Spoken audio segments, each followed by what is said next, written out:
Gavin, thanks for coming. You're welcome. Gavin Canavan, is it? Yeah.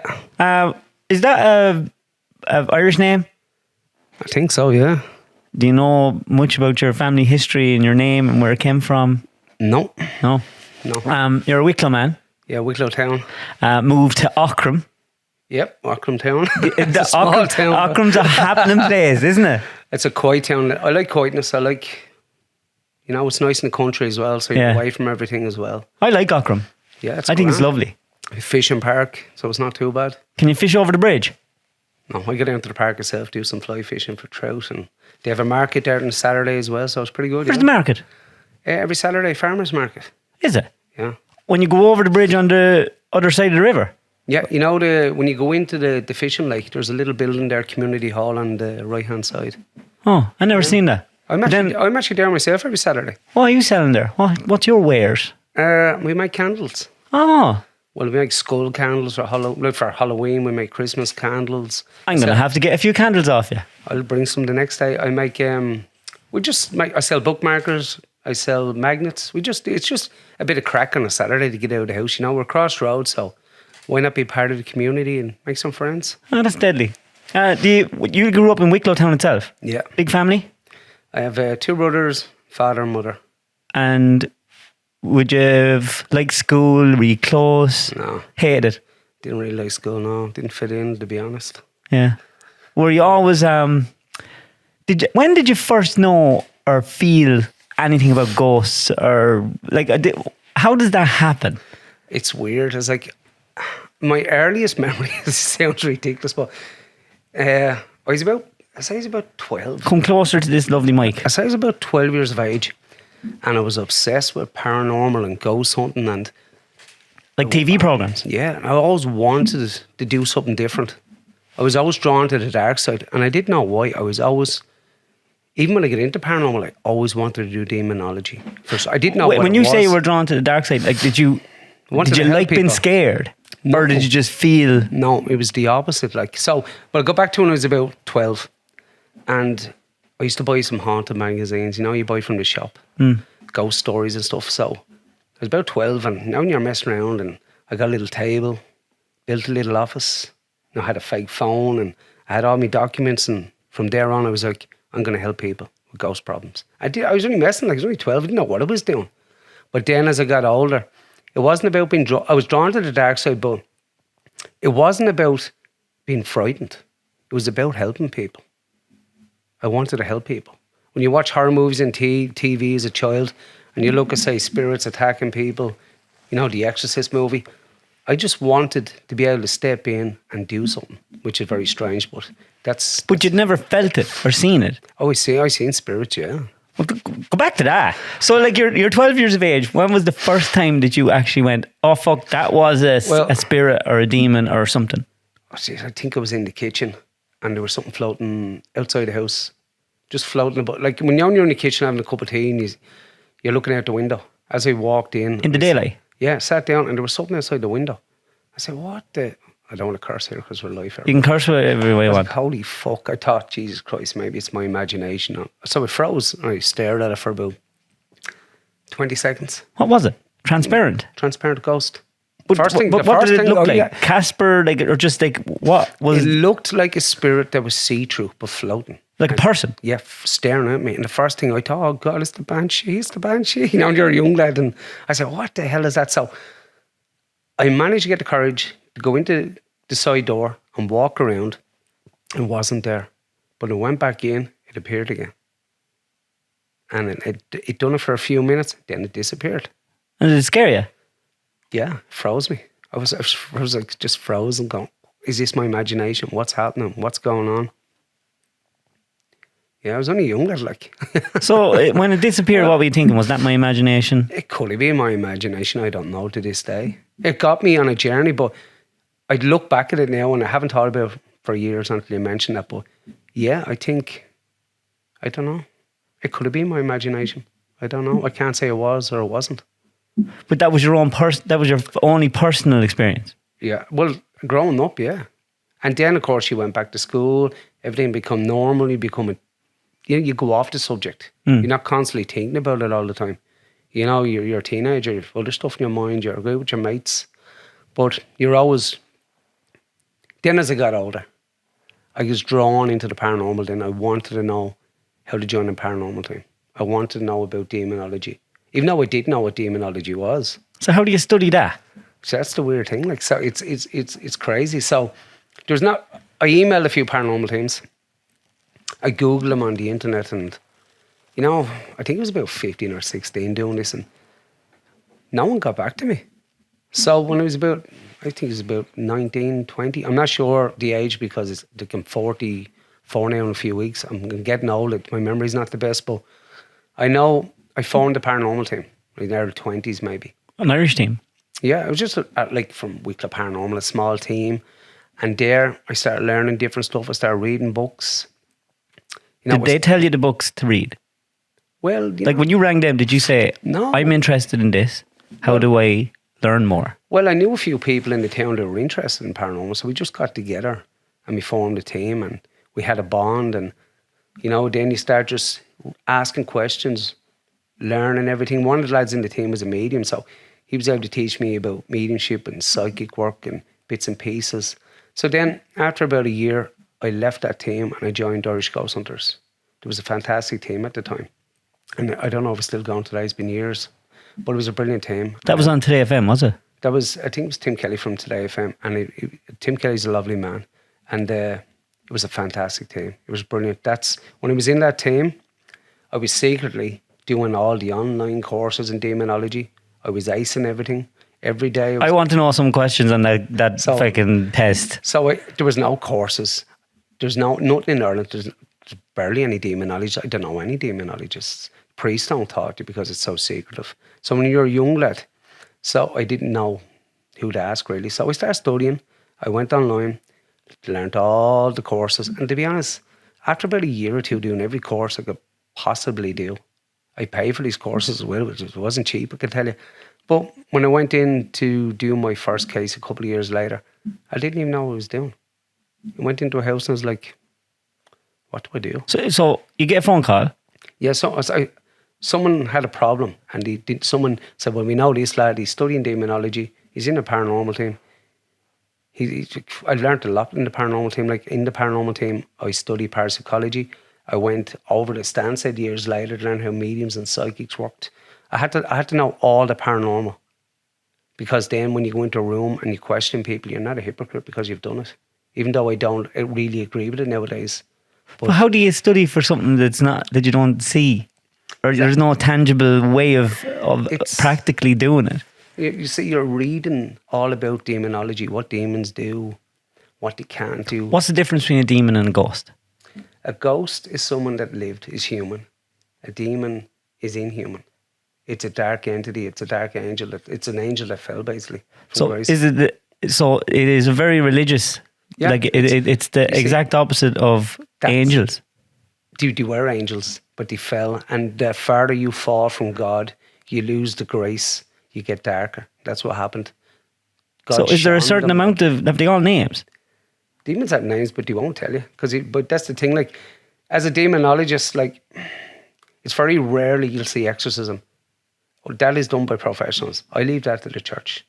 If we come across a case that you think there's something really seriously wrong here, you have to know your limitations. So is it an exorcist a demon that's in a person? A person that's possessed. By a dark entity, yes, a demon, yeah. And are demons scary? They're terrifying, yeah. Well, to be honest, if you don't know what you're doing and you don't know how to deal with it, it can be very frightening. It all comes down to knowledge and understanding.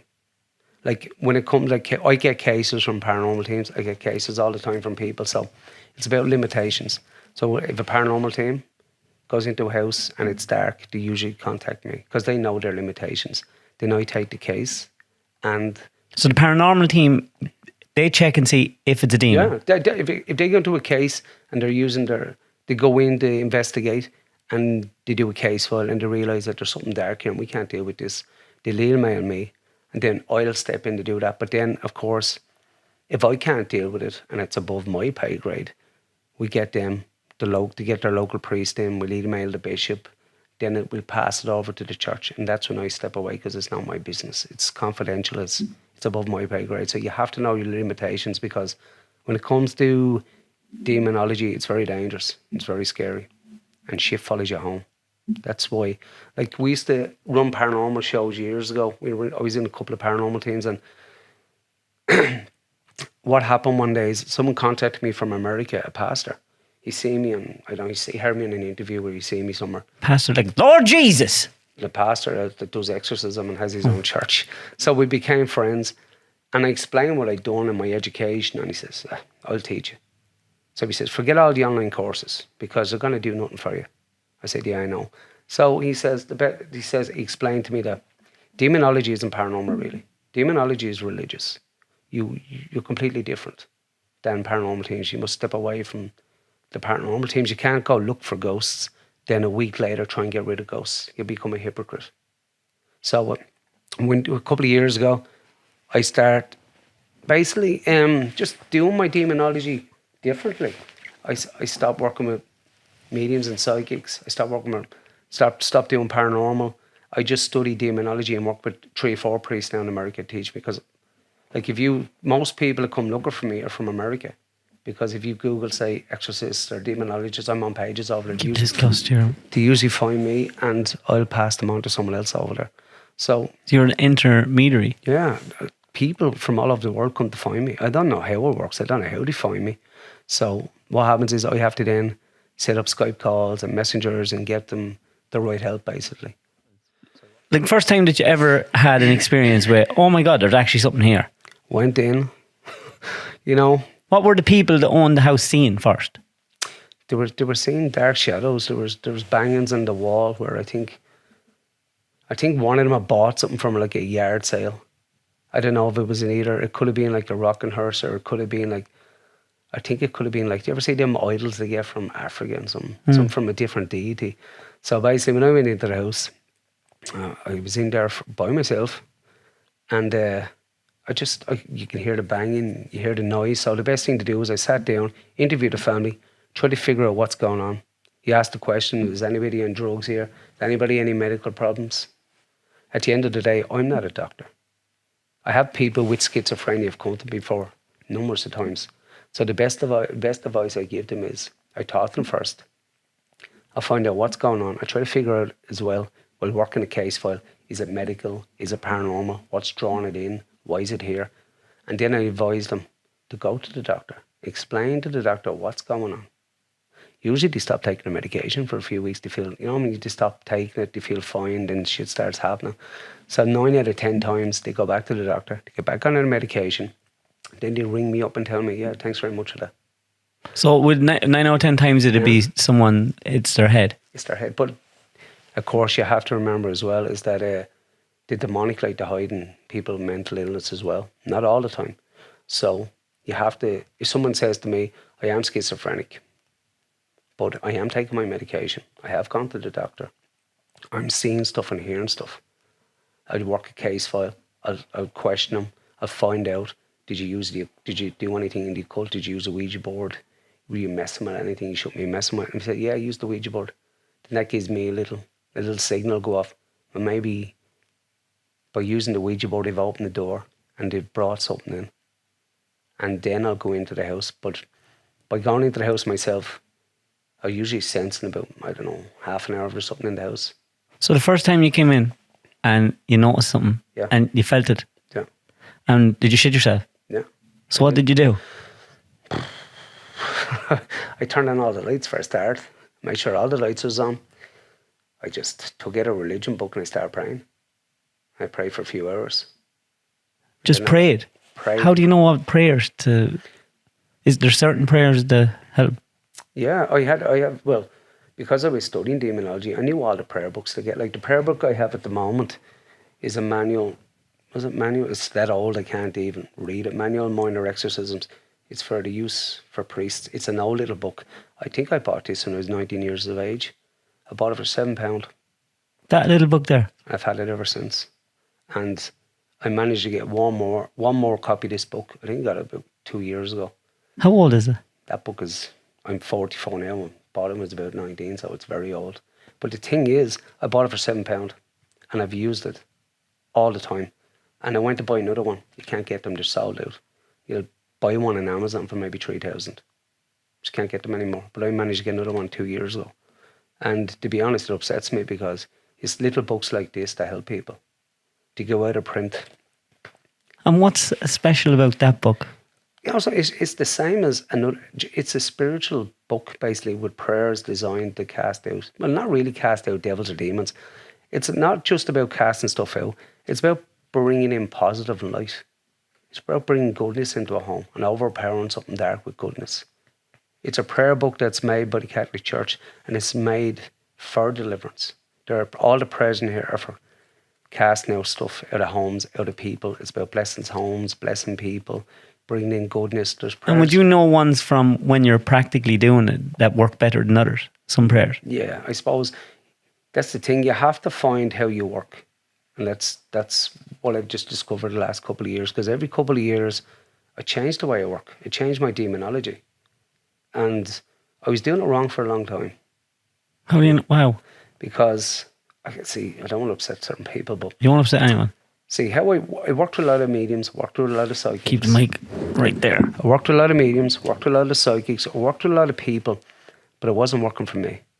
Because you go into a house... Now, all psychics and mediums are not all bad. Some are fantastic. It's just when it comes to religion, I try to keep the religion. I don't want to be mixing it with anything. Does that make sense? Mm. But if I go in to do something, I want to do it a certain way. What is the certain way? You see, the thing is, how do I explain this? When you get to a house with different people have all different opinions and stuff. But like different things they different live ways of doing things and different stuff. New age. Some people come in and they use new age. What's new age? You know, people come in with maybe crystals or sage and they try to cast stuff out that way. And the way I work is I work a certain way where my own belief system is my own belief system. And it's for me and that's how I work. It's not nice if I have to turn around in a room and say to someone, you know, would you stop doing what you're doing? Because I don't agree with it. And then you're upsetting that person. That person has their own belief system. I don't like bringing different things into a case. When I work a case and I know it's dark, I know by study, I know by experience that the only way these things will leave is in the name of Jesus Christ. The only way it's going to work is with religion. And I only work the way I work because when you work a case and you work with clients, their lives are in your hands. And so is your own life. When you encounter a spirit in a home, that spirit can follow you home, which it has plenty of times. So when you start a case, you better keep this closer to your face. So when you that kind of has to be in the middle. So when you start a case, you should finish the case. You shouldn't really leave a case open. So I work my own way, my own style. And I don't like falling out with people either. I know people have... So like, so when you say falling out, when you go in, you have to order people, you have to do this or this isn't going to work. That's how I work, yeah, because it's been hammered into me by the people that teach me. You know what I mean? Like for years and years I got taught how the religion works, how to do certain things a certain way by priests and pastors in America. They've hammered this into me. They've made me change my ways. So I do go into a house. I like to work by myself. On your own? By myself, yeah. So you get the family to leave the house? No, they stay with me. That's the thing. The thing is, that's another thing I've started doing lately, and it works brilliant, is that when I go into a house, there's no point going in and just clearing the house.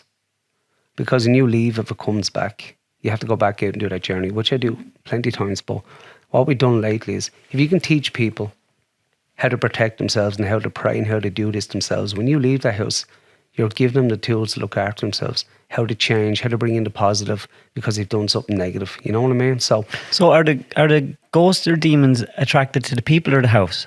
I'll get into that in a few minutes, yeah. So what happens is when I go in to do a house, I do a case file for a month. We ask questions back and forward. I have to figure out what's going on. I go in, I interview the family. I get to know the family. So then I go in and I start blessing the rooms. I start praying over the people to remove demonic attachments. If I know it's demonic, I'll do this. If not, there's no point. There's nothing there because the way I work as well is not everything is paranormal. Not everything is demonic. You have to go into a house to prove it's not haunted, which makes my job a lot easier because I don't charge. So if I have to go to Cork I have to do it out of my own pocket because I don't believe in charging people. You know what I mean? There's no point. You're only here for a small time, so why make a difference in people's lives? Not everything's about money. So I travel to their homes. I go in. I work the case file. If I know that there is something there, and he said if you've done something or something was brought in, I start by praying over the people to make sure they're protected, to make sure there's no demonic attachments. And I start working on the house from room to room to room. And I'll do that for maybe a couple of hours until I feel the energy go, until I feel that the house is calm. Then when I know it's safe enough, I'll get out a few more of these little books I have. I'll teach people how to pray. I'll give them a book each, and we'll all go around the house praying, and I'll teach them to do what I do. So when I leave that home, they'll be able to do it themselves. Every night before they go to bed, they can pray with the kids, they can pray in the house, because when you cast a spirit out of a house and God puts a hedge of protection on that home, that spirit's going to go off. It's going to be pissed. It's going to find stronger entities, and it's going to come back. With a team? With a team. So what happens is, if the person has stayed positive, stayed religious, kept that shield up, that spirit cannot get back in, because God is protecting them and God is looking after them. But if that person goes back to their old ways, the shield goes down, they come back in, then you have to go back out, and it's twice as hard to get rid of, you know. Can they hurt you? Yeah. Like, have they a physical presence? Have you ever seen them physically? Yeah. And what do they look like? They look like, most of the time you see them out of the corner of your eye. They look like dark grey shadows. What did you feel the first time you seen, what was your first experience like? Did you not go, fuck this shit, I'm out of here? I used to do all my cases at night time when I was learning, because I suppose when you're in a paranormal team, everything's done at night because there's not much energy. Paranormal teams go in, they're able to get more activity. So I thought that was the right way of doing it. Well, paranormal teams, it's fine for, but when you're dealing with something dark, you shouldn't do it at night time, because when you do it at night time, these dark entities have the advantage. What, have they more power at night? Yeah, they're darker. They can control the elements. They can induce fear into people. Like, you're upstairs at night time, you're praying in a room, it turns off the light and locks the door. You can't let fear take over. You can't lose control. You have to stay in charge. So I find by doing it during the day, it's brighter, it's positive, you're in control, they're weaker, and it's safer. Have you ever been attacked? Plenty of times, yeah. I don't know, scratches, punches, nightmares. I'll tell you a scary story. Yeah, go. So before I get into the story, I'll explain everything the way I know how to explain it. So paranormal teams will call me in. I work the dark cases. Stop that. Don't be fucking freaking me out, you bollocks. So you are not helping. So yeah. So a lot. I spent 20 something years doing it now, and when it comes to studying demonology and learning everything, I'm still at the bottom of the ladder. Does that make sense? There's so much to learn. Like, I'm still learning. I should be more religious, but I'm still getting there. So basically, a lot of people ask me, what are demons and how do all this come about? So how I've learned over a couple of years is God created angels. Can you hear me okay? Yeah. So God created angels, and he created 9 orders of angels. From the lowest angels, power to the highest angels. And when you say lower and higher, power, that's the power they have. Yeah, they go up. So like the lowest order of angels are principalities, archangels, and angels. Then you go into the middle orders, dominions, virtues, and powers. Then you go into the highest order of angels, like seraphim, cherubim, and thrones. And they're the highest. So God created angels, and God he didn't show himself to angels. He gave them powers, he gave them education, he gave them everything, but he never showed himself. So God approaches them one day. This is just a story I've picked up over the years. And he says, I'm going to come back as a human being. So some of the spirits are questioning him, like, why would you want to come back as a human being? Why would you want to do this? We're a pure spirit. Why would you want to do this? Like, and he explains that he's going to create human beings. He's going to come back as one. And some of the angels are full of pride and rebellion, and they just couldn't understand it. And they're getting angry and they're getting upset.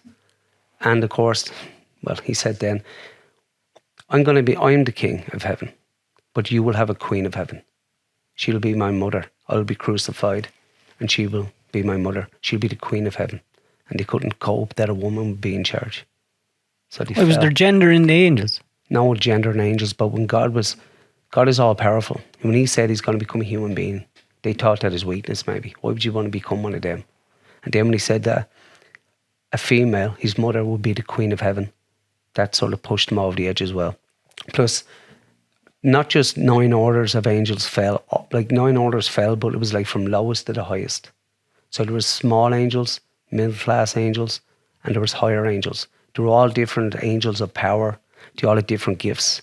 So when you have a haunting, mostly demons do the work. Demons are the lower circle of angels. So it's like factory workers and office workers. So you get demons and devils. So there's more than one devil? We call the hierarchy ones, we call devils. They're the real powerful ones. The lowarchy ones, we call demons. Fuck. So there's 9 orders fell. Different angels from different orders. So when you have a haunting, the law of attraction and the law of invitation is how they get in. The law of attraction is basically like, if you get drawn to haunted homes, Ouija boards, the occult, magic, doors have to be open for these things to come in. Same with like using a Ouija board. People think that by just using the board and then going to goodbye at the end, it's done and dusted. That's not how it works. All my Ouija board cases are released 15 years later. Because once you use a Ouija board, that door could open. That spirit mightn't attach to you. It mightn't do anything to you. But the door is open. So what happens is, 10 years down the line, you're married, you have a child, you get into a big fight with your wife, you're emotionally unstable. That's when it steps in to oppress you. So it's infestation. So that door follows you around forever? It can attack you, or it can leave you be and attack your child, your grandkids. It attaches to the bloodline. That's how it works. That's why it's so dangerous. So the thing is, like most of my cases are 15 years later. And do you have to trace back? Yeah, you have to ask, did your parents do this? Did your grandparents do this? Did you do this? Did you do that? That's why it takes a case for at least a couple of weeks to do. You have to ask all the questions and figure out what's going on. So what happens then is, once Pandora's box is open, it's hard to close. That's the truth. So when people invite these entities in, you start off with infestation, or tapping noises, scratching on the wall. Everything is done for a reason. And are they doing that to frighten you? No. They doing that just by chilling out? No. It's hard to explain. So when a demon or entity comes into your house, by the laws of religion, they have to tell you what they are. So that's why you hear the train taps. So why do they follow the laws of religion? Because God's put down laws for them. So they're following God's laws? No, God's put down laws that if you're invited into someone's life, you must tell them who you are. But they don't want to show themselves. So they'll give signs like 3 little taps. Is basically is mocking the Trinity. Everything's opposite to God. They mock God by doing 3 taps. There'll be smells in the room. A door could open and close. Everything is done for a reason. So if you've got a proper haunting, and an entity comes into your house, they don't just try to frighten you. They try to read you. They read your vibrations. They read your aura. They read you everything. So if they do a couple of knocks on the door, it's done on purpose. Everything's done down to the T. It's not just banging and making noise. It's done on purpose, and they study it. So if they know that a couple of bangs on the door frightens you, they're going to bring that up. They're going to ramp it up. They're going to ramp it up. If they know that you're emotionally unstable and that you drink a lot, they'll start working on that. They'll get you drinking more. So what, are they possessing you then? No, they'll influence you. They influence everything about you. Like there's a new saying that's in demonology. If you can't control yourself, someone else will control you. So they can control your emotions.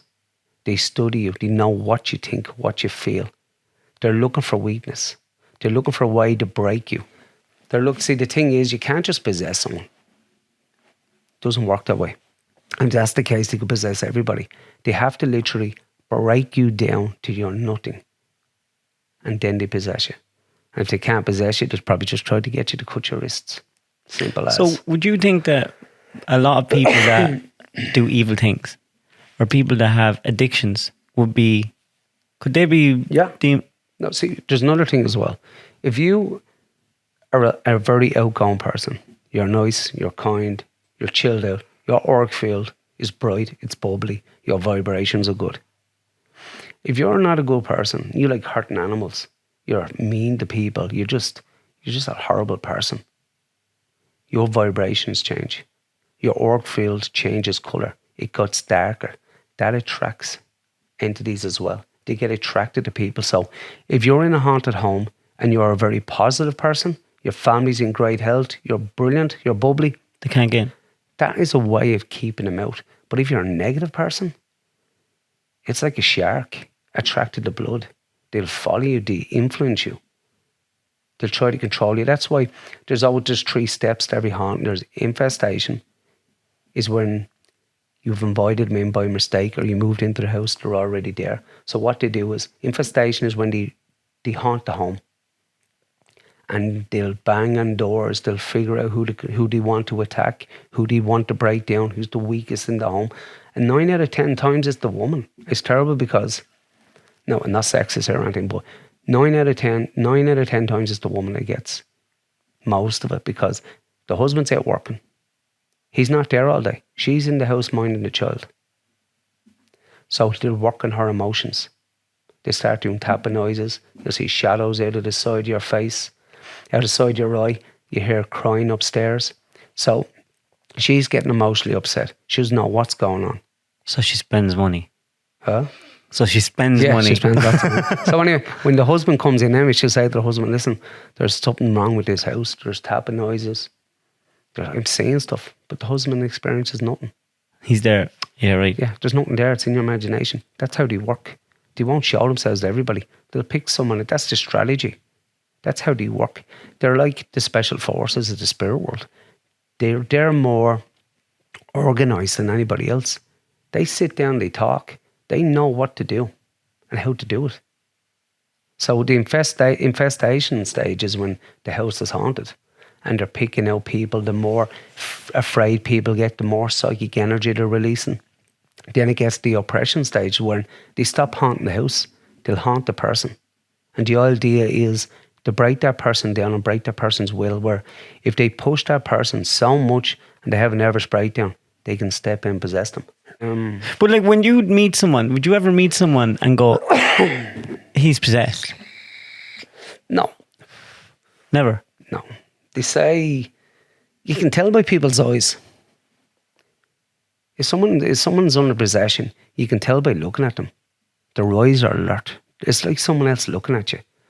But if you walk into a room and it's haunted, it's not just all your senses get involved. Your 5 senses get involved for you even go in. Like your hair being in the back of your neck, your soul is telling you there's something wrong. You get the fight, the flight. You want to leave. What's the most scared you ever were? I was doing a lot of cases. I was going into people's homes and I was taking Ouija boards, haunted mirrors. You were bringing them in. I lived by myself, man. I was renting by myself and I had a back room full of haunted objects. I mean... Oh, fuck me. I should see that. I could show you pictures later of the haunted stuff I had. Voodoo dolls from Louisiana that someone into witchcraft was using for cursing and hexing people. So voodoo would be the religion and hoodoo would be the spells and the craft of it. So they were using these... So are all the religions real? So is voodoo Jesus and God as well? Because they all have different things to believe in. No. It's different religions. Like you have Wicca, witchcraft, white witches, grey witches, black witches. You've got... I know people have their own... There's a lot of cults out there. There's a lot of religions out there, but not all of it's good at the end of the day. But like from my point of view, if you've got a religion, cursing someone and hexing someone isn't good. Like witchcraft, well, you know, you have like white witches. They're peaceful witches. They do everything for love, light and peace. Then you go up into a grey witch, which basically influences everything around them for their own personal gain. You know, like, I don't know, money, I think I know a few power, of them. yeah. Then you go into Black witchcraft is just basically, worshipping demons and using black magic against people. But I've come to believe that people are not powerful. People do not have magic powers. It's not Harry Potter. Like if you do witchcraft and something happens to someone, you've no magic. So what happens? If I went home, got into witchcraft and I curse you, what happens is I've done a spell, a dark entity steps in and it does the work for me. I don't have any power. It's the dark energies that you attract. Well, would you not get someone, possess me? Yeah, it's called full possession. Come inside me, demon, and take that whatever way. It's called full possession. It happens. It happens a lot. And they could be walking around just being a vessel for a demon. There's a lot of people in the world that are fully possessed and are happy. Really? They live great lives and they pass that entity onto their kids and it goes down and go down and go down. It keeps travelling down the bloodline. Yeah, it's called full possession. Where they get money, they get power. But they worship the devil. No, at the end of the day. Is there a lot? I heard there's a lot of that going on. It's everywhere, yeah. But at the end of the day, if you're fully possessed and you want to be possessed, you let these entities control you. I don't know, worship the devil. What happens when you die? You sell your soul for pennies. In reality, it's worth millions. So... Anyway, this scary story, I keep going. You keep getting me off guard when I forget this story. So anyway, it was years ago. So I had voodoo kits, Ouija boards, rocking horses, haunted mirrors. I have so much stuff, it's ridiculous. All from cases. So the voodoo kits have like cemetery dust, bones, human bones, and it's all for spell work and all. So I put it all into a room, and one night I was asleep. I come about 3 o'clock in the morning. I had double glazing windows, and I was in bed anyway, and the windows exploded from inside the house. But the windows on the outside didn't explode. It only happened inside. So I hear children laughing and all. So what is going on? The window broke? Smash, blew up, exploded. I can hear children leaving the house, going down the road laughing, and I was absolutely terrified. So anyway, I start blessing the house. I start praying a bit more and I couldn't figure it out, like what was going on. And then a few weeks later, I was going to bed and I remembered lying there thinking, maybe I should get rid of these objects. Maybe it's a good idea to get rid of them, because I was learning from wrong people as well. Like I was a lot younger. So in my head, I was thinking that taking these objects out of people's homes would stop the spirits going back. I put them into my house, I blessed them, I put holy water and holy oil, and just be fine. To be dormant. And you were like just collect them as memorabilia. So well, in my head, it was like I didn't know how to get rid of them. Does that make sense? I was always taught that you can't burn these objects, you can't destroy these objects, because the spirit will go straight back.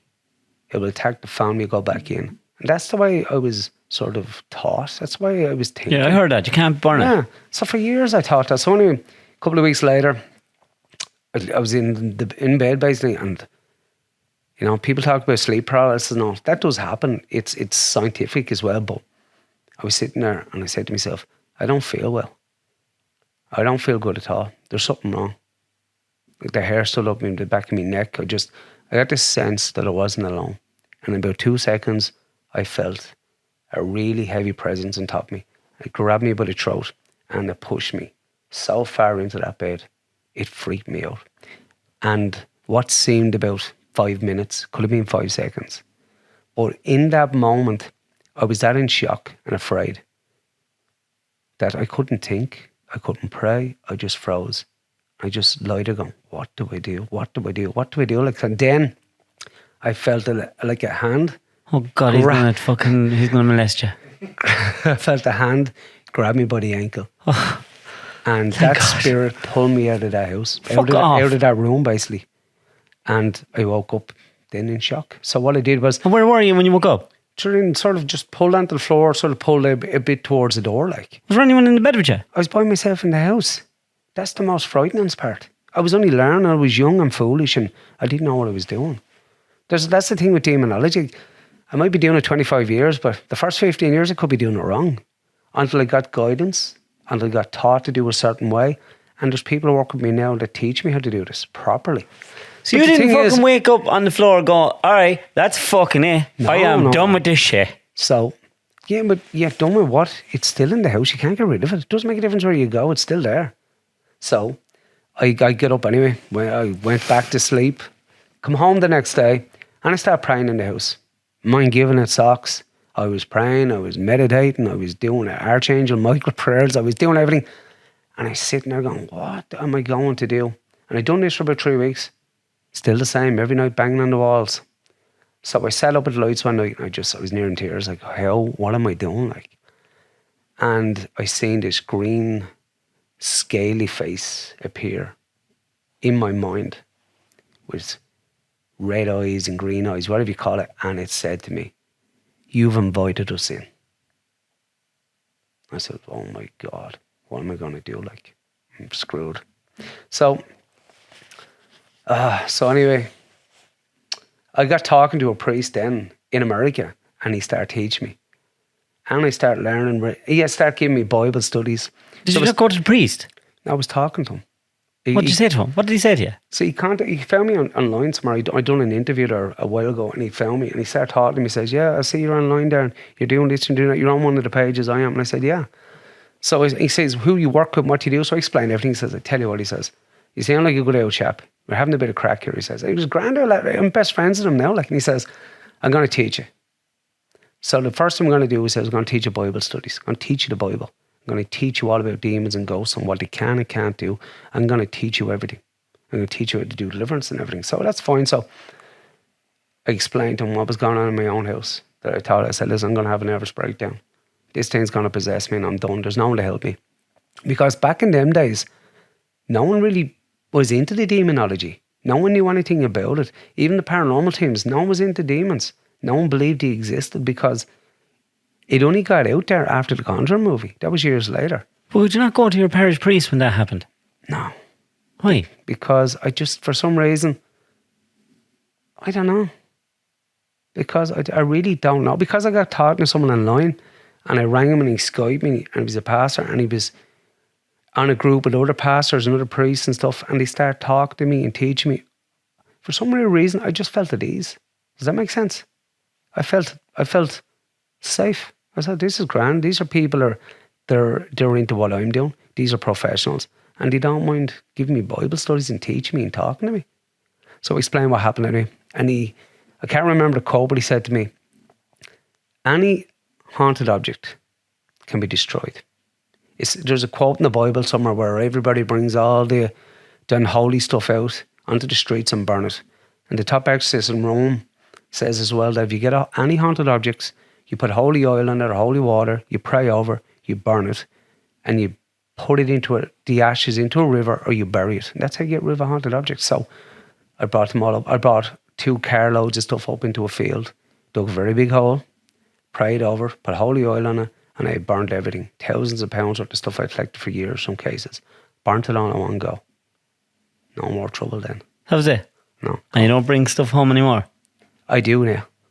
But no, I bring it home and then I leave it in my car. The next day I'll bring it somewhere and I'll destroy it. Like, I won't bring it into the house. When you say Bible studies, is it the Old Testament or the New Testament? Everything but demonology, everything, just everything religious. You know, get into religion, because you're not a demonologist if you're not religious. If you don't have faith in God, you're nothing. So from years ago, they were trying to tell me, forget the paranormal, forget everything you've learned, become religious first. Forget demonology, become religious. Find faith in God, find love in God, find strength. So we done that for a while. I started becoming religious, going to mass. I started reading every night. You know, you just get closer to God. Would you like to be a priest? I think I would make a good priest, yeah. My missus says that to me all the time. You should become a priest, Gav. But, like, it's weird because when I was a lot younger doing this and I was getting religious, if I was in bed and I felt uneasy or I felt something, it's because shit follows you home from cases all the time. So I felt uneasy. Back then it was different, like, it doesn't happen now. And you could be lying in bed and you're thinking, oh God, something's back, something's followed me home. It's weird how it happens. I felt relaxed. And it only happened 5 or 6 times. I heard a woman's voice. And she says to me, pray to Archangel Gabriel. Pray to Archangel Michael. And I done what they said. So it was like there was someone with me. So I done that for every time I come into a case, got a bit frightened, things didn't work out. I went back to talking and praying and stuff. There was always someone at my side helping me for a few years. But then as I got a lot older, it disappeared. But when I go into houses that there's something there, I get a sense there's something there, man. I know. Come to people's homes, you start praying, you hear voices now telling you they're going to kill your family. Voices telling you? Yeah. Are you hearing them, actually hearing them, or are they in your head? In your head. Talking to you, having conversations with you. I'm going to kill your family. Get out. In what language? In English. What kind of a... Like, it's not a full conversation. All you hear is, get out. I'll kill your family. Stuff like that. I'd be like, right, look, see ya. And then sometimes, like, I remember one case about, I'm not going to say where it was, but it was around anyway. And I was upstairs praying, like, there was a woman screaming downstairs. I run downstairs, there's no one there. Everybody's downstairs going, there's a woman screaming down there. See, it's all a distraction to get you to stop what you're doing. Everything's a distraction, like. So we'll go back upstairs and start again. You feel burning in the back of your shoulder. You've been scratched or burned, like. Or even what happens as well is, before you get a case, you'll get nightmares. Before you even get there? Yeah, you'll get... So they know you're coming? Yeah. How do they know? Because these things know. Well, these things are just... They know everything. They're so intelligent, ridiculous. So are they actual... So is there another dimension where they're all just hanging around? It's weird, isn't it? I've thought about that. Yeah, it's like... Demons and devils exist, but you can live a life without them. You don't have to invite them in. But people invite them in and doors are open. They're like, yeah, everybody's got a guardian angel. How do you know they're not aliens in a different dimension? Because you can see them, because it goes back to biblical times. There's so much the theologians are wrote about demons and devils. You know, it all goes back to biblical times, and that's how priests and pastors get all the information. And plus, you're really gonna cast out an alien in the name of Jesus. You know what I mean? Like, yeah, that confuses me. All right. You know what I mean? Like, there's so much to learn. It's ridiculous. I'm still studying. You know what I mean? Exorcism, that's a different game. I don't do that at all. So when have you ever went into a house and go, I need an exorcism here? Years ago, yeah. What was that like? How did you know? Like, did the person were you looking at like evil demon in a person? No. Like, did they look different? How did you know they needed an exorcism? Well, like, when you go to a home and you do your case file and you know exactly what's going on with the person, they're hearing stuff, they're talking, they feel like stuff's inside them, they're not right, like. But that doesn't mean they need an exorcism. It could be that you just need a priest to pray over them. Because sometimes by an exorcist priest praying in the house and doing an exorcism actually in the house, not in the person, it can remove stuff. So every time I do a case, I always advise the family, straight after I do a case, I say to them, I tell you, well, listen, I've done the case, it's done. You need to get a priest in, your local priest in. And your local priest needs to come in and bless and do a mass now to finish this. And I do that every time. And most of the priests are brilliant. They come in, they pray. I've had a priest pray in the neighbourhood, in the garden, not like the green in the front, because the neighbourhood was there was a couple of haunted houses there, like I knew about. And is there genuine priests that just do exorcisms around? There are exorcist priests in Ireland, but years ago I used to have a few numbers, used to know a few, but I used to be able to email stuff and get stuff done. But now, because I haven't needed an exorcist priest in a couple of years, because thank God things are not that bad, I don't think. I haven't emailed the bishop in a while, to be honest. Or I don't have any Have you numbers ever anymore. tried to video what you do? I have videos at home, yeah. Of ghost? Now, people screaming with voices, yeah, stuff like that. But it's all confidential. It's secret. Come on, like. show us. Never. Right, why? Later. No, only messing with you. But I'll explain stuff to you. So, do you not think that if people do people have, like, do priests or exorcists are in the Vatican, or do they have proof of all these things? yeah, they do. So why don't they tell everyone? If they gave everyone proof, would it not go, the church should be full? It'd stop all war. It'd be like, we believe now. You know something? I don't really know much about exorcist priests. They're so secretive in Ireland. It's very secretive. Like, I can get an exorcist priest 10 minutes on the phone in America. Proper priest. Easy. Because I think it's more open in America. You have so many pastors. There's so much there. It's more open. The more In Ireland, Are pastors real priests? well, they're more Christians, yeah, very religious people. They don't see the difference between pastors that I work with and maybe as Catholic churches. Some of the pastors, they don't go through middle stuff. We go through, like, we pray for the intercession, like from Virgin Mary, you know, saints and stuff. They don't do that. They go straight to the source. They go straight to Jesus Christ. That's how they work. That's how pastors work. It's all the blood of Jesus Christ, fully. They don't go with saints or the Virgin Mary and stuff like that. It's just a different sort of way they do it. Like, it's just Christian and Catholic, you know? Catholic priests, Catholic priests is weird because years ago, I suppose in Jesus' time, the mother was the head holder of the family. So when Jesus died and went on, the Virgin Mary died, it's the same thing in heaven from a Catholic point of view. The mother is still the queen of heaven. She's the queen of the family. So she intercedes on behalf of Jesus. We can go to her and pray to her and she'll get help for us, if that makes sense. Like any exorcist priest will tell you that the Virgin Mary terrifies the devil. The devil will speak during an exorcism, say he hates the Virgin Mary because she's the one that casts him out, basically. The actual devil? Yeah. Like you go to a funeral? Yeah. Or if someone close to you dies? Yeah. Do you feel less sad? No, I feel terrible. But like, are you there going, oh, he's still here? Like if everything you hear on the, you know, when you go to mass and people die, they don't actually go to heaven until, you know, they're gone to, you know, the whole service is done, and like, are they still floating around? Have you ever went to a funeral and felt the presence of someone that, nothing like that? No. So is it less ghosts of people and it's more demons?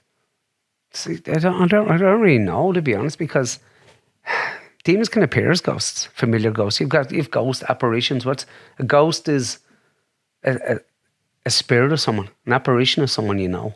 So someone appears to you that you know, like an uncle or an aunt. We call that apparitions. If you see a ghost, so what are they? An apparition is it's like a ghost. We call it an apparition if you know the person. It's like you go into your home and you see Uncle John walking around. Jesus, seen the ghost of Uncle John. We call that an apparition. But he wouldn't be evil. Huh? So, like, if Uncle John's in the house, yeah, why is he there?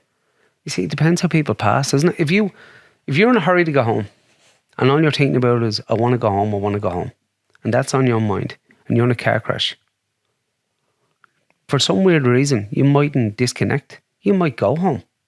You might go into the house. You might start opening doors, closing doors, you know, closing the windows because it's cold. You don't want the kids to get cold. You might do the normal stuff. You might see your family. You don't know you're dead. No, but you might see your family and talk to them and wonder, they're not talking to me. But then when you look at the other side, your family's sitting there going, they're terrified. So you probably need... So have you ever went in somewhere and gone, and would they talk to you? No, I'm saying, like, what happens is, sometimes you need a scientific team to go in and move that person on, or go in and say a prayer to move that person on. You know what I mean? Like, because some people, they don't know they're dead. Like, it's up to you, I suppose, to go into light. I'm not quite sure about it, but yeah, you might just act normal. You might be dormant in the house. It's like a woman dies in childbirth in, I don't know, 17th century, say, right? She dies in childbirth. All of a sudden, the house is vacant for years, and then family move in with a child, and that child and that energy activates that ghost. She gets drawn to it, and the crib is moving back and forward. She could be looking after the child. These spirits get drawn to energy. They get drawn out to energy. Like, same with demons and ghosts. It could be a demon in the house dormant, and all of a sudden the family move in, and all of a sudden someone's energy, or it just gets drawn to it and it activates it and it brings it out of hibernation. So would you have went into houses and it's not been a demon, it's been a ghost or an apparition? You know something? I spent a long time worrying about that and what's the difference and how to do this. And I know nowadays I just go in and do the same thing. If it's a ghost, if it's a demon, I do the same prayers and get rid of it. I just do the exact same blessings I do.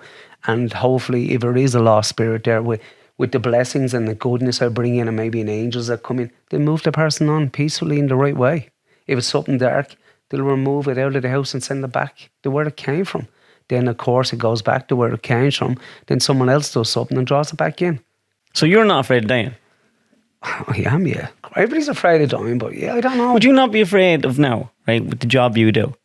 Did you watch Constantine? Yeah, that's a great movie. I like it with Yeah. Keanu Reeves, yeah. How do you know they're not all fucking waiting for you? They're all there. Like when fucking Gavin comes, we're gonna get that cunt. He's after fucking us up on loads of occasions. We're gonna You come see, for you. you know something? When you study demonology and you study the workings of demons, infestation, what they can do and what they can't do. If you didn't have a guardian angel, when you go into a haunted house, that thing would kill you. Have you a guardian angel? Everybody's a guardian angel. They even say that exorcist priests have 2 guardian angels. There's one for you. Because without that guardian angel, your guardian angel is more powerful than the devil, believe it or not. He might be just a guardian angel to us, but he's more powerful than any demon or any devil because he's got the grace of God. Well, I was looking at something. Now, you know I dive deep, right? But this week there was a guy sitting down talking to someone saying that the Antichrist is alive now and he's becoming powerful. See, can you see that? Find that YouTube clip. Who do you think it is? Some powerful politician who's Definitely a politician, yeah. has to be. Someone that has power. It's the place of power now. But you know what's going to come in first? I reckon we're all going to get chipped first. Sign at the end. You know, is it the chipping they say? You get chipped, you have to pay for food. That's coming now. That could be a mark of the beast. You don't know. That's in Tokyo. Do you believe in all them symbols and the 666 and 666 is the number of the devil. That is known fact.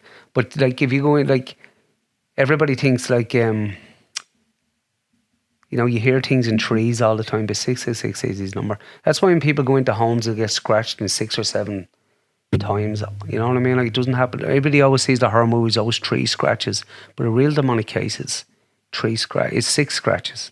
Sometimes marks, sometimes sigils, but anyway, you know. But I can tell you how demonic actually work if you want. yeah. So I'll tell you how a real haunting happens. So you use a Ouija board. That's how most of them happen. Yeah. No, so this is the story. Like, so you use a Ouija board. You draw a dark entity and it pretends to be your friend. It says it's a boy or a girl, and you know it's died a long time ago, and it makes friends with you. It talks to you when you come in. It says, yeah, how was work? How did you get on? You look well today. Do people have them conversations with them? Now, when the board's moving in the alphabet, yeah, so the board's moving, it's giving you compliments, it's working off your emotions, it's becoming your friend, it's becoming closer to you. This could go on for 6 months. Then all of a sudden it could stop working. So you get on the board and nothing happens. You've already given the invitation for that spirit to come in. The longer you've played with that board... Did you find it? Oh. So the longer you've played with the board, you've opened up doors. So a demon could come in, a devil could come in. So what happens is, you go out, you've got a flat tire. It costs you maybe $70, dollars, whatever you want to say, euro. So a week later, you get another flat tire. So you're spending money every week. Then your radiators break, you get a plumber in. He can't find a problem. He leaves, the radiators break again. You have to get him back in. The wash machine breaks. Like a string of bad luck. All this bad shit happening. It's all done on purpose. It's to work off your emotions. You're getting stressed out in the house. You're releasing psychic energy. They're basically, it's like divide and conquer. They're studying each person. They're seeing what emotion is the worst and they're bringing it right up. So you're fighting over money. You're arguing over who's slashing the tires, who's doing this, who's doing that. You come in and you find your wife comes in and finds her wedding ring in the toilet. Who threw that in there? What the fuck? Like, so emotions start fighting. Kids start getting isolated from each other. Start fighting with their parents. This could go on for 6 months. It's gone from the infestation stage to the oppression stage. They're breaking your will. They're breaking you down. They're to possess you, because by possessing you, that when a spirit isn't possessing people, they're at each other. They're in their own hell. They're tormenting each other. The only peace they get is when you possess someone. It's basically they get peace. That's why more than one spirit will always possess someone. That's the way it goes. You could have 50 spirits possessing a person because they're at peace. They're not just at peace. They're basically giving a middle finger to God. They're spiting God. We've taken something that you've created. You've given human beings free will. And now we've taken their free will away. We've taken over their body to spite you. They're basically, it's like there's a war going on and we're in between the war, you know what I mean? Like, so they possess to kill.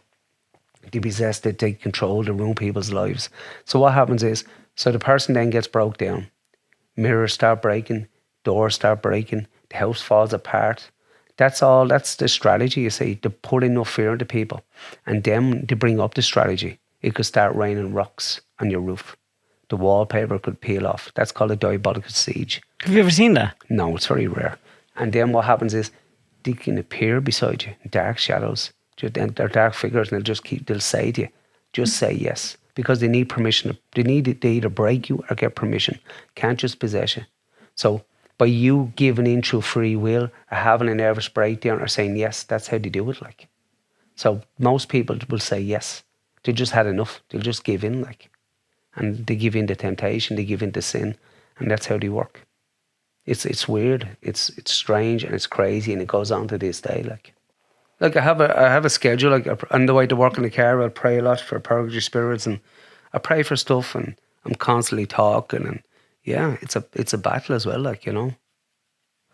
So when you don't charge for that, Yeah. and you obviously have your day job as well. Oh yeah. Yeah. And would you not love to do? Is it something you have a passion for that?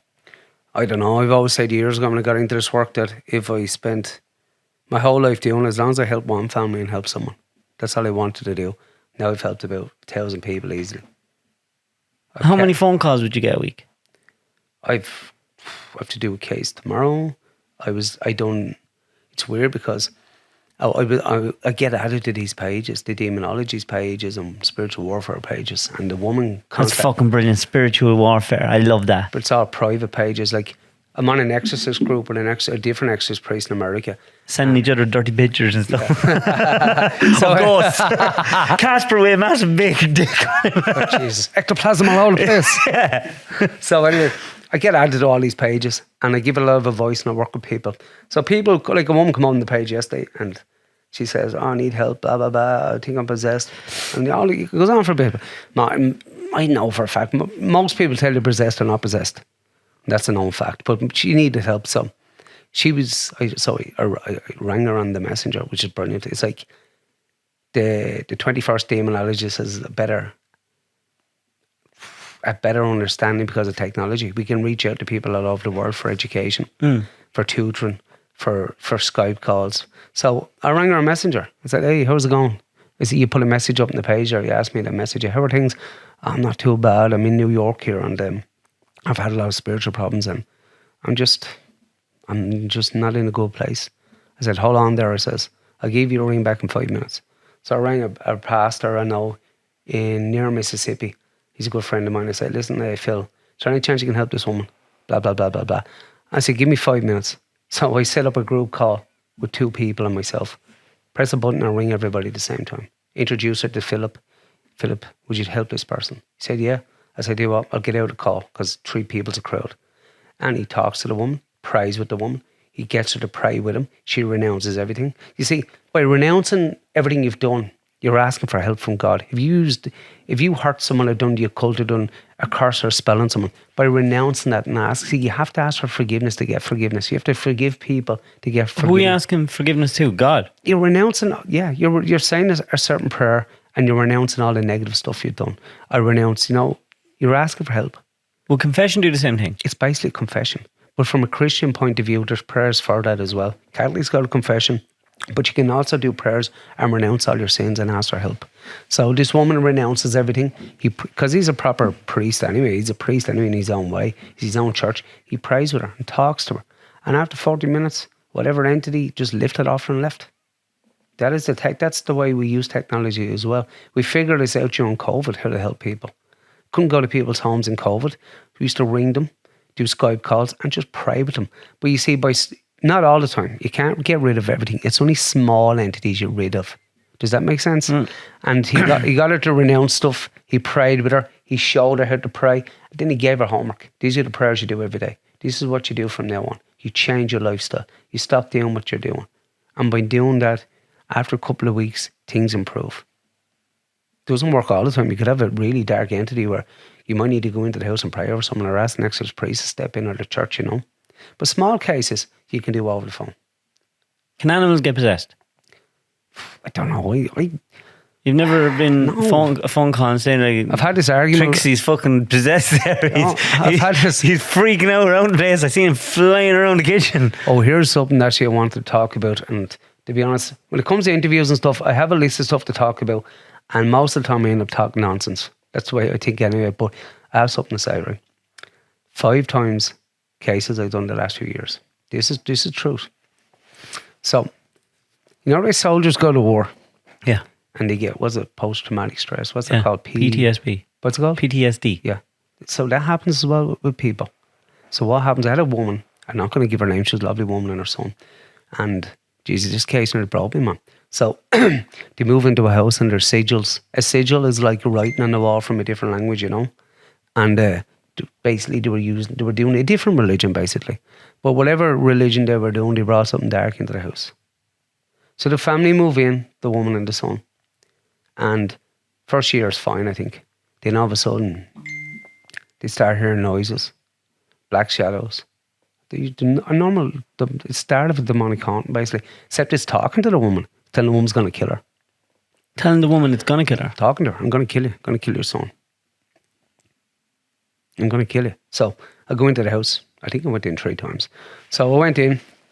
I prayed over for a good while. I went around, blessed the house, done my usual stuff. I felt energy upstairs. I felt as if I'd been pushed out of the room. So I done my bit anyway. Went home. Everything's fine for a few weeks. She rang me up again saying, it's back. So I go back out and I do it all again.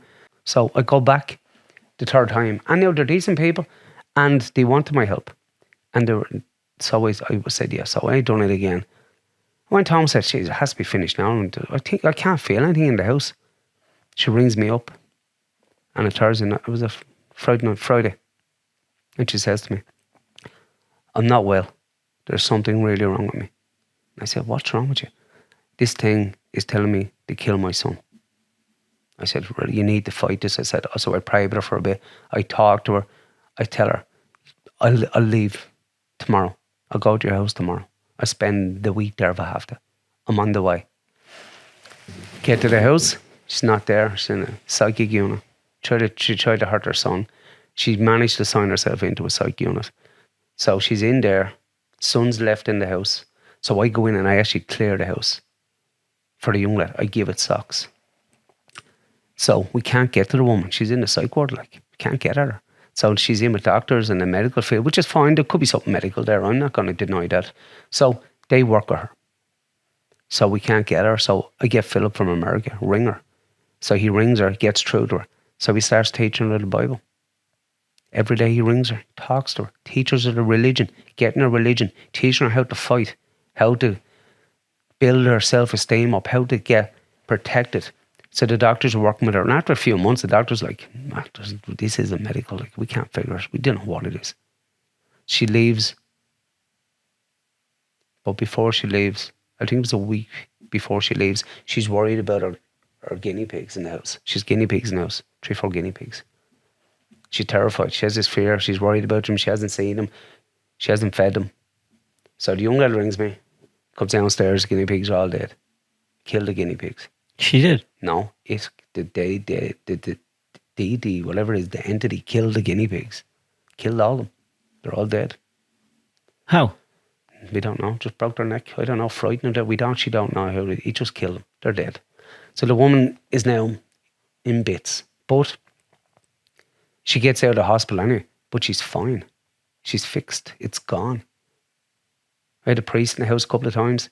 It's gone. She's fixed. Philip's managed to build up her protection, to teach her, to show her how to do this herself. So she is 100% fine.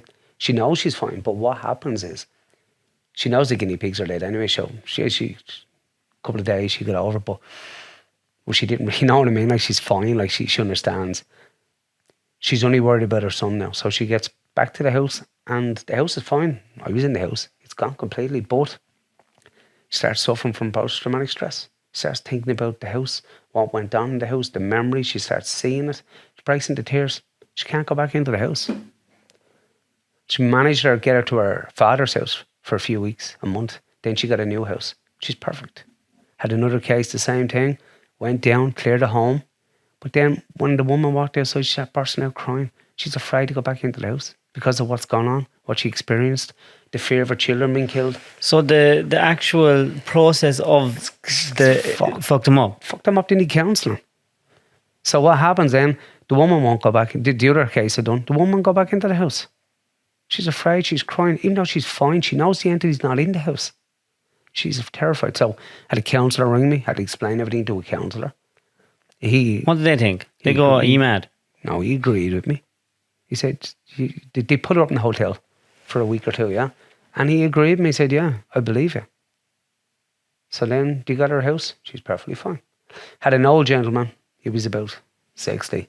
I went in. He was a real gentleman. He's a lovely, he's brilliant. We went in and we done his house. Same thing happened to him.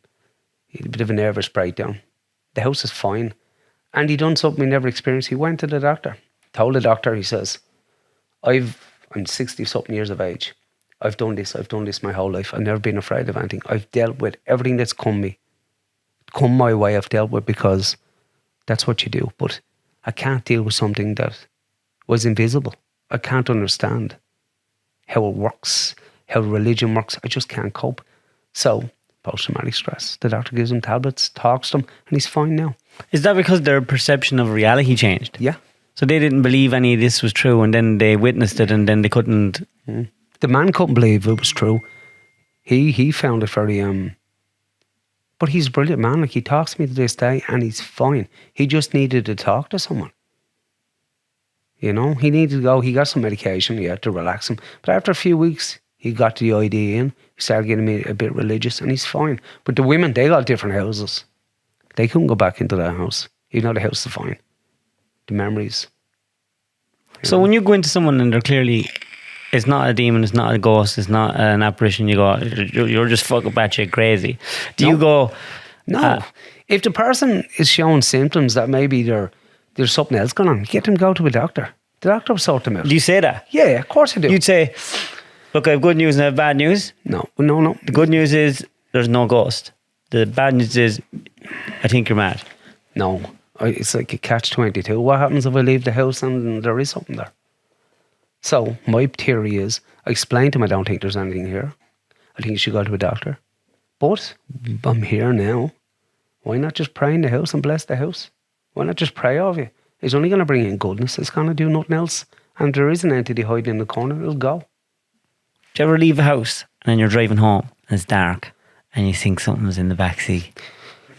That's an awful feeling. We left the house a few times and we're driving on the motorway, going to a case. And it was raining. I think it was doing about 60, 70 miles an hour, I don't know. But cars just come straight in front of you. Out of the blue for no reason. 3 or 4 times we nearly got killed. Cars in roundabouts just swerve out in front of you. So I'm always careful. Fucking try and take you out. You don't know what's going on. It could be just anything. So when I'm going to a case now, usually I'll go back roads, off motorways. You have to be careful. As you've a hit on you. Oh, trust me. They have a hit on you. They're trying to take you out. No. They're trying to take you out, and I'm not talking about dinner and a movie. Trust me, if they wanted me dead, I'd be dead by now. But no, I wouldn't be dead because I believe in God. I believe in religion. I speak to Jesus all the time. I say my prayers. Does he speak back? No, he doesn't have to speak back. It's about having faith. It's about having a relationship where you trust in him that you're protected. Because if it wasn't for him, it wasn't for religion, I couldn't do what I do. I couldn't pray. I've prayed over people and they've screamed and kicked and fucking went mental on chairs. I put a crucifix behind someone's neck, I think 5 inches. That person went mental. Banging chairs, kicking, screaming. I prayed on for an hour and it disappeared. Would you not be afraid of him attacking you? No, I don't, because it gets too... No, it's never got like that. I'd Once it's shite happened, I don't want to go into too many cases. I don't want people recognising. Once someone grabbed me by a throat and pinned me to the ground, and she was a lot smaller than I was. I took 2 people to get them off me. Most of the time, I tell people as well, if you feel angry, you feel this, you feel that, don't be afraid. Just do what you want to do, say it. But if you feel violent, stop. We'll stop. Because I'm not going to put myself in that much danger. You know? I have to do it professionally as well. So I work in forestry, right? And I'm on my own a lot. But I'm not in any houses or anything. Yeah. But in the winter and stuff, it's 4 or 5 o'clock in the morning, it's pitch dark. Or at night time when you're going home. And there's certain places that you're working that you go to open the barrier and you always feel in some woods like someone's looking at you. You know that feeling that someone's behind you, Yeah. but there's no one there. What's that? I don't know. Maybe it's your soul. No, Maybe but it's your sixth sense. our area is haunted. Yes, they are. Like certain, like it doesn't have to be a house, like an actual place, Of course like a the place can be field. haunted. You have to think, but everybody thinks they're hauntings, but you have to think, what happened there 1,000 years ago, 100 years ago, 200 years ago? People get slaughtered, people fight. You don't know what's going on. You could be pagan rituals done there. There could be child sacrifice there. You know what I mean? Like, you don't know what's going on there. Would you think then that in another dimension there's a whole world of entities just walking around because we can't see them? They're in the soup of supernatural stuff. But I think once a door is open, a portal opens as well. They come into a portal, into a home. And when you pray, the portal is closed. These things attach to objects as well, like dolls and the Annabelle doll you have there in America. They attach to stuff to get in. Law of invitation, law of attraction. When you get attracted to something, you know, doors have to be opened for these things to come in. There's rules set in place. They can't just come in. There's rules. You have to give in to something. They can use sin. They can use sin to get in. You know what I mean? Like if you do something terrible, they can come in that way. You know? They attach to people. They pass down through bloodlines. It's crazy. I don't know all the answers, to be honest. Like I say, I'm still learning. Like, you know, I'm doing it 20-something years. I don't understand. We could all die tomorrow and find out something completely different. I don't know. But yeah, I believe the haunted areas, yeah. Fairy rings. Are fairies real? I've never seen a fairy, man, for fuck's sake. But I wouldn't go into a fairy ring or mess with it. How do you know they're not just little angels? Or little devils?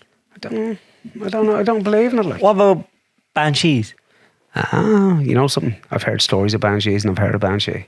You've heard of banshee? Oh, I heard of banshee and I thought to myself, do you see, it's weird because people say... Have you ever heard of fox screaming? That's what I was about to say, right? People say to me, Gav, you said you heard of banshee and someone died on the road a long time ago. And I said, yeah. But how do you know it was a banshee? I said, it's like, I knew it was a banshee. I knew it was because before it happened, I got a sense there was something wrong. I have a good sense. I'm just so long, I walk into a house, I get a weird sense that there's something here. I just sense it and feel it. I can hear it talking to you, I tell me I can see it. I get nightmares from it. I know. So before something spiritual happens, you'll get a sense. You'll know something's going to happen before it happens. The hair will stand in the back of your neck. You sort of say to yourself, okay, I think there's something outside. I think something's happening. Then I heard the howling. And I said to myself, what the fuck? Did someone that belonged to you die then? No, someone I didn't even know. I heard the howling and I didn't know what it was. I said, is that the fucking banshee? I said, I didn't really think she was real. I thought it was just an Irish urban myth, you know. And I said to myself, no. So I said to my missus, oh, what the hell? She said, it could be a fox. And I said, I don't know. Something strange there, says. Well, if you hear a fox screaming, like, it's fucking terrifying. So someone died on the road, but I was working a case. Oh man, this case I worked was fucking, it's weird. This case even goes today. The woman in the case had a banshee and someone died. I was in the house praying. I'm telling you, man, I was in the house praying, man, right? And there's women screaming downstairs. No, that's the house I told you about. And before I even went into the house, this tiny little goblin with wings, man, approached the husband when he was asleep. You seen this? No, this is from the case. Well, this is what happened in this case. This thing approached the man like it was like something small just crawling up. And it was vexing him to follow. And he knew in his heart and soul that it wasn't human, it wasn't right, that it's just the prey. By saying the Hail Mary, he just backed off and disappeared. You see, he backs off in the name of God. These things can appear as anything they want. They just have to think of how they want to appear and they appear. To specifically annoy you? No, to anybody. If you're in a haunted house, they could appear as like lizard people, green eyes, they appear. I seen a lizard person with green eyes. A lizard woman. Yeah. Well, I was high. Mushroom seasons here. I was really, really high. And it grabbed me and ripped me apart. What were you high on? I can't tell you that. But the thing is, but the thing is, they appear they can just cycle. They just have to think about how they appear and they appear. They can show themselves as black figures. The most scariest thing you can think of, they'll appear because they need to frighten you. They need to frighten you. They frighten you so much. And that's what they do. The more frightened you are, the more psychic energy, the more they grow in strength. That's how they Sort work. of feeding off your fear. They grow in strength. Yeah, the more fear you have, sure, you're all over the place. Your emotions, that's how they break you down. If you're terrified, they can easily break you down and give you a nervous breakdown and possess you. Like, you have to remember a difference between a ghost and a demonic being. A spirit can come in here, right? It can lift up my phone, put it down. It can open and close a door. It can show itself and disappear. There's only so much a human spirit can do. It might want to do more, but it can't. So when you have an inhuman spirit, a fallen angel, that's been given the power from God, because God never took their powers back because he gave everybody free will. He gave everybody free will. He gave them free will. He gave them their powers. He's not going to take them back. So what happened was, if they come into your house, they can make the doors disappear and appear upstairs. They can make your fridge float off the ground. That's how powerful they are. They can smash people against walls. They can apport stuff in the air. They can make it rain rocks. They can make water run up the wall. They can manipulate everything that's in this world. That's what they do. They manipulate, they control, they can make stuff out of anything. But the devil isn't a god. He can't create what isn't already created. That is the difference. God has created something. He's given life. The devil can't. He can only use what's already here. He can only use the elements, the water, air, fire. You know what I mean? Like, so when you're in, that's the difference. Like, he's not a god he may think he is, but he's not. He can't create something. He can only use what we have here. So the Satanists, well, I think they're, you know. When it comes to spirits and ghosts, I very rarely see ghosts. I've seen ghosts in like Wicklow jail and stuff. I've seen people walk past and disappear. You know, You've seen it? You've seen it with my own eyes. Yeah, I've seen fog appearing, you know, out of nowhere. Years ago, I used to hang around with a lot of mediums and stuff, and I seen a lot of people do trance where people speaking through them and weird shit happening, man. What would you be saying? Just talking and giving messages and all. I've seen a lot of weird stuff. Like, I've nearly experienced everything in the paranormal world. Do you think all them programs on television are making everyone think they look so fake and staged? Listen, I've been offered to do TV shows before in America, man, and to be honest, I don't really agree with it, to be honest. I don't really like ghost shows. Like, there's new one now with, I think it's Vogue Williams, is it? Is she doing that now? It's something on the TV anyway. I watched it the other day, man, and to be honest, it's a mockery of how it's like Most Haunted is fake as fuck. They're so disrespectful towards spirits. Even if you go into a house, right, you have to show respect. Always. You know, if there's spirits there or not, if they're banging and knocking stuff over, you still have to show respect because it's invisible. You don't know what it is like. I always show respect to stuff. But these people, it's all money, it's all business. They like, if you get a TV program, they say, hey, Gav, make us a TV show. I say, deadly. Come on into Wicklow Jail or come on to Loughlin Hall, whatever you want to go, right? Proper ghost hunting, right? You sit in a room, nothing happens for 6 hours because that's the way it is. It's a waiting game. They're not going to sit there for 6 hours and go, well, we can't really, you know, show this. We've been here for how long? We've put money into this. They're going to make stuff happen. They're going to, you know, do a bit of acting, do this, do that. It's not all. Do you know these ghost hunters now with Vogue Williams in this new show? No, I don't. And I don't want to know, to be honest. I think... Yeah, this looks ridiculous. To me, they'll do anything to get in TV and make money. That is the truth. They're very hairy. The first three, they're like an INXS band. It just... Like, even that photo just looks like we're going to make this up as much as we can. And it's... fucking... Like, at the end of the day, it has to be entertainment. They have to entertain the public. They have to sell the show. They have to get season 2 out.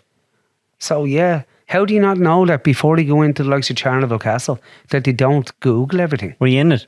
I was in Charleville. I was in Charleville years ago. And I went down into the cellar and there was a skull there. And I said to the woman up there, like, that skull is deadly. And the woman just said to me, that's just a prop from Most Haunted that we're here. So that's what you're dealing with, props and stuff like. Yeah, so this is going to Ardgillen Castle. Yeah. Do you know? Don't know anything about it. It literally quotes here, plagued by a dark family curse. I spent, I don't know, 10 years doing paranormal, and I experienced a little bit, but not much. I done, 20 years. Well, the last 15 years doing demonology, and I experienced more hair raising stuff than a little.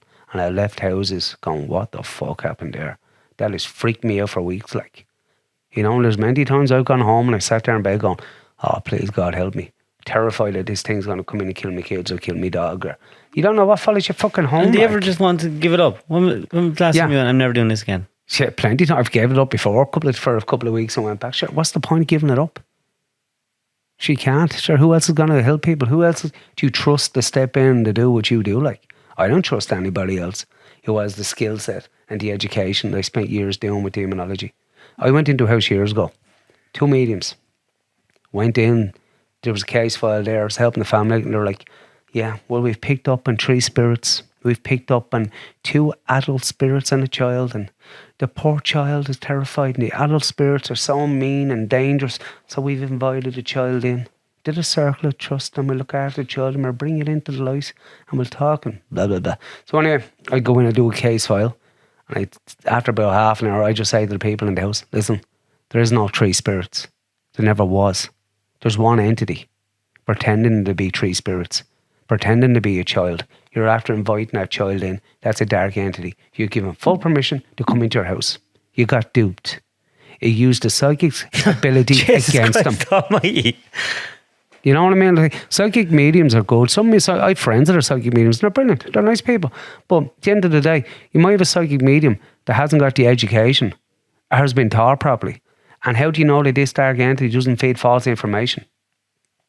And then, of course, they go on about, you go into people's homes on spirit guides. And my theory is, why do you need spirit guides? Who are spirit guides?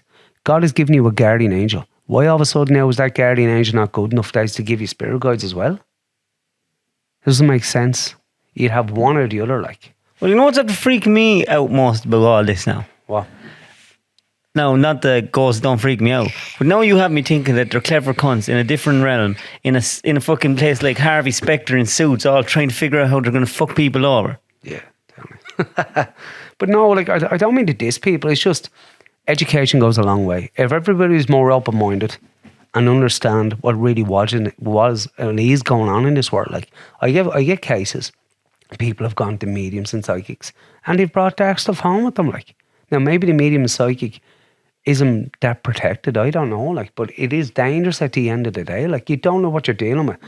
And like the priest that taught me, he says, if you go into doing Moranmary in what's that? If you go into parts of the Bible, right, in say. I don't know. I'm trying to think of the verse. Deuteronomy, where it goes on about if you worship, like do spells, curses, hexes, ghost hunting, communicate with ghosts, oracles, all that stuff. You're an abomination to God. What does that tell you right there? It tells you do not go ghost hunting. Do not mess with psychics and mediums. Do not go looking for stuff. Forget about it. Because you're going to get yourself into trouble. Like, I might go to a medium. They might tell me all my family history, right down to everything. It could be true. But the information could be given from a dark entity. That dark entity might attach to my family because I've gone to someone. Now, not all psychic mediums are bad. Some are very well protected and very good people. But I'm not paying someone €70 for a reading. Have you ever had anyone get sexually assaulted by a ghost? Or yeah, I had a case in England, but I got something to do with it. I think they were raped, beaten. Yeah, it was happening. Incubus, succubus. Say that again? Incubi, succubi. It's the name, succubi. Succubus, incubus. Yeah, it's a sexual demon, sexual spirit that does rape. It might feel like proper sex, but it's just hard energy. It's too many puns here. It's violation. It's gone against God's law. Human beings break God's rules. The demonic break God's rules. When it comes to a demonic, say, siege, they go too far. Because when you look at every exorcism that's on TV that someone's died in, say the exorcist didn't die. But look at the Annalise case in Germany, right? Look at all the Amityville horror, right? Demons cannot do that much activity. A devil has to step in. And when a devil steps into this world, a real powerful hierarchy like Beelzebub, Asmodeus, something really big, a hierarchy order of an angel with full power, when he steps into this world and he possesses someone, he kills them. Because he knows he's doomed. His hatred of God is so bad that he will defile everything. They don't give a fuck. They will kill you there and then. They kill people in exorcism. They murder people because they know they're doomed and they don't care. They know there's no salvation because when God gave angels power and education, the minute they made a decision, they stick by that decision. There's no thinking about it afterwards because they're pure spirits. They're so educated. The minute they done something, they weren't changing their mind. There's no remorse. They stuck to it. They hate God. Their hatred for religion and hatred for human beings is disgraceful. They will destroy mankind if they got a chance. They will destroy the garden God gave people. They will possess politicians, soldiers. They will cause they will cause wars. They will turn man against man. They would invent. They know the devil. The devil himself is he's very educated. He will make man turn away from religion without them even realising it. I listened to an interview years ago of a French Canadian man who was in a circle, a Satanist circle, where he can go into a bookies and he knew what horse to bet on to win money because he was worshipping demons. This happens. This is a posh house in the middle of, say, Canada, big mansion, all Satanists, all devil worshippers, but they're all doctors, they're all solicitors, they're all surgeons, they're all engineers. The top doctor there told him, when I go to do operations, where the patients will bleed out, there's no blood. I can do my operation. You don't bleed. Boom. Because they worship demons. These demons and these devils are not ghosts. They appear to these people like I appear to you. So they go into a room and there's people like me and you, celebrities, jazz players, musicians, they're all sold their soul to the devil. These things appear to them in normal form, like me and you. They talk to them. There's no ghosts. There's no black shadows. They have pictures of these devils on the wall as angels, beautiful angels, because that's what they think they are. They talk to these people and they convince these people that God's not going to punish us. God is all love. This is going to be our world. So you stay with us. We'll control this world. But at the end of the day, you're like puppeteers. You're handing over your soul. You might get money, sex, fame. That's nothing to do with money. They'll give you the world just to take your soul, just to spite God. So it becomes a cult. So these Satanists and these Luciferians, whatever you want to call these people, they come up with a theory as well. They say, well, the devil's got a plan. The plan is he's going to turn man away from God. Man will not go into heaven because he'll think he's doing good when he's sinning. We'll invent New Age. We'll let them worship crystals and sage. We'll bring in so much stuff, love, light and peace, where basically you're not worshipping God, you're worshipping something else. Does that make sense? It's a smart way of deceiving people. And that's the interview now. I'm not saying I don't believe it or anything, but the interview where I listened to this man speaking, it made sense when I listened to it. Like, he says these people are going to psychics, going to mediums, they're getting into New Age, they're believing in sage and the moon and pagans and believe it's all right for love, light and peace. They're healing each other with their hands, but there is not one mention of God. That is the scary part. You can only heal people, really, in God's name. Everything has to be done through religion. But you worshipping stones and worshipping the moon and worshipping trees, and you know what I mean? Like, you're not worshipping God. You might think you might be a school teacher. You might be full of love, light and peace. But at the end of the day, you might think you're on the right path to go somewhere when you die, but you mightn't, because you're worshipping something else and you don't even realise it. You're worshipping demons and devils. It's just a posh way of doing it. Like, it's trickery at its best, you know. Look, we've 2 hours done now. Listen, we can always come back and do it again. Yeah. Bring a case study. We'll go through it. I have hundreds of case files, man. Well, if people want to contact you, there'll be a lot of hate mail now, won't it? No, there won't. No one does mail anymore. I usually, to be honest, I just work off Facebook, Irish Demonologist Gavin Canavan, or Instagram, Irish Demonologist Gavin Canavan. So if you want to get in contact with him, you can do it there. And if there's any demons out there, Stay away, because this man, have you any weapons? Like religious, other than the book? I use the Bible, I use holy water, I use holy oil. Have you a special cross or? I use just normal crucifix, rosaries. The rosary is brilliant. If you're ever haunting in the house and you're having problems, say the rosary and that should fix you. If it doesn't, go to your local pastor or priest and explain the problem. Is it a real thing, the power of Christ compels you, or is that just out of movies? Well, you don't really say the power of Christ compels you, no. They say that in films. In film, I think it's more, I think they do something along them lines in exorcism, like. They would say, in the name of the Father, I command you to leave. In the name of the Son, I command you to leave. In the name of the Holy Spirit, the Holy Ghost, I command you to leave.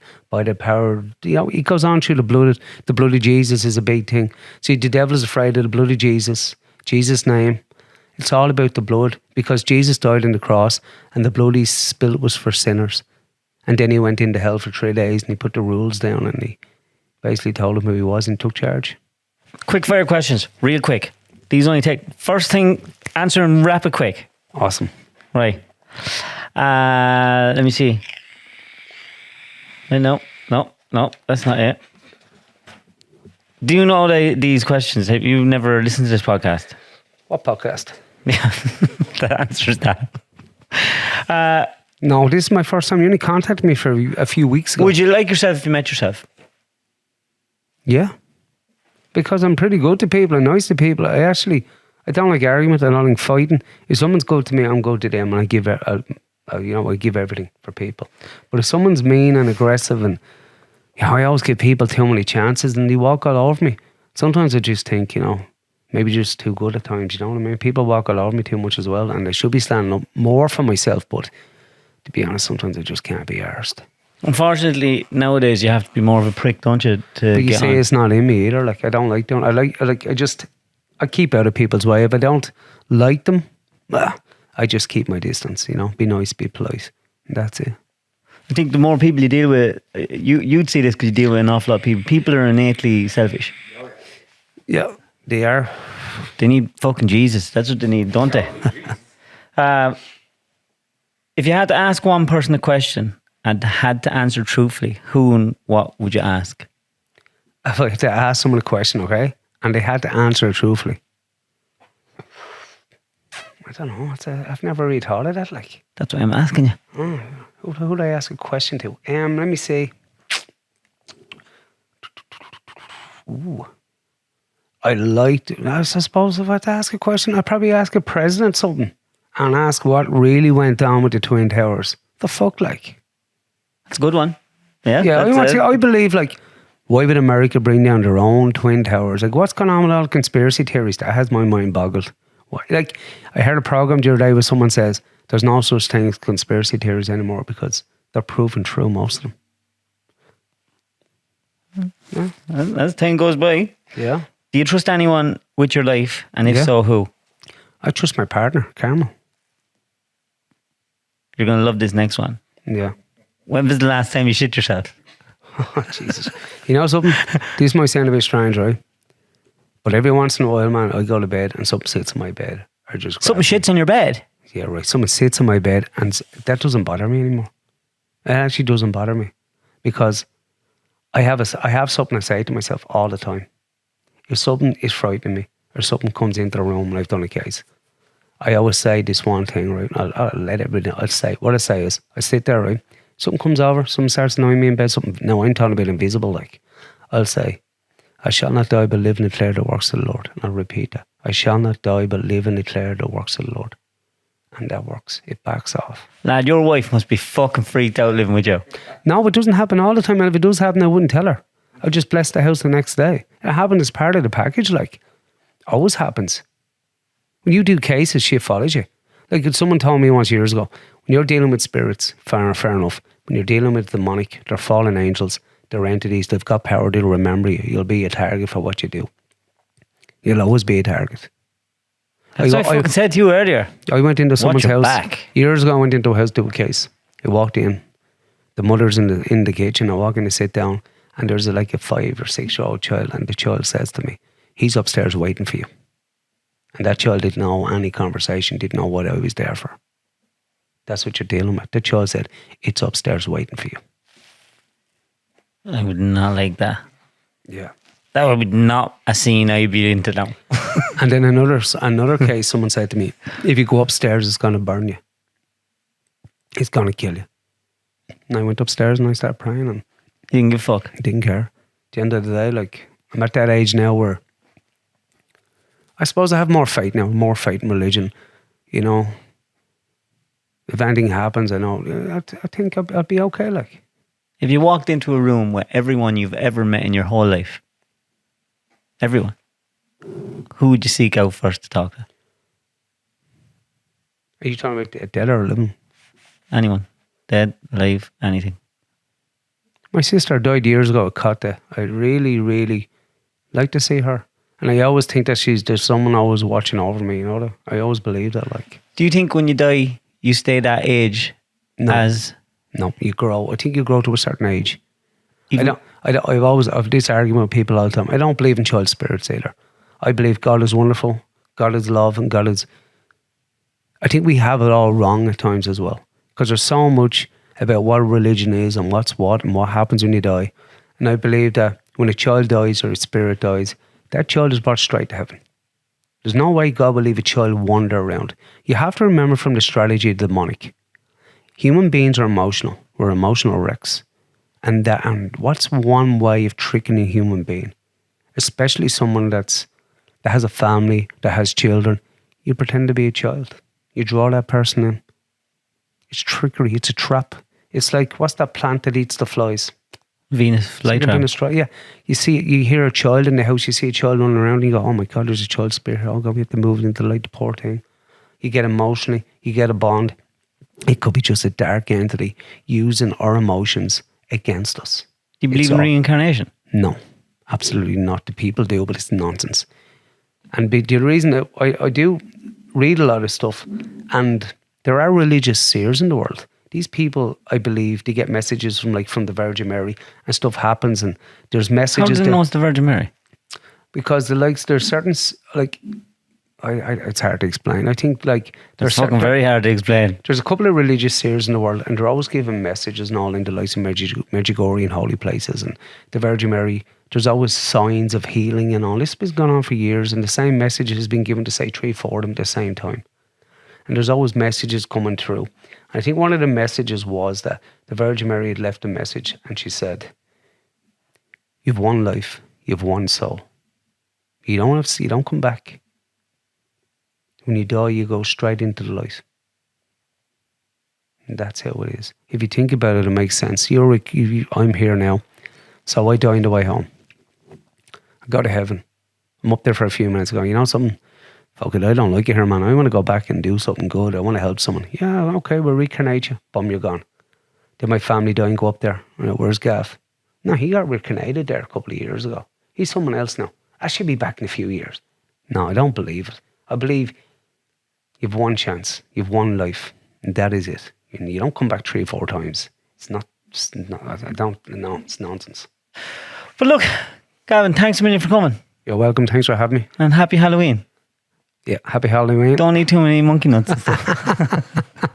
Thanks a million. You're welcome. Thanks for having me.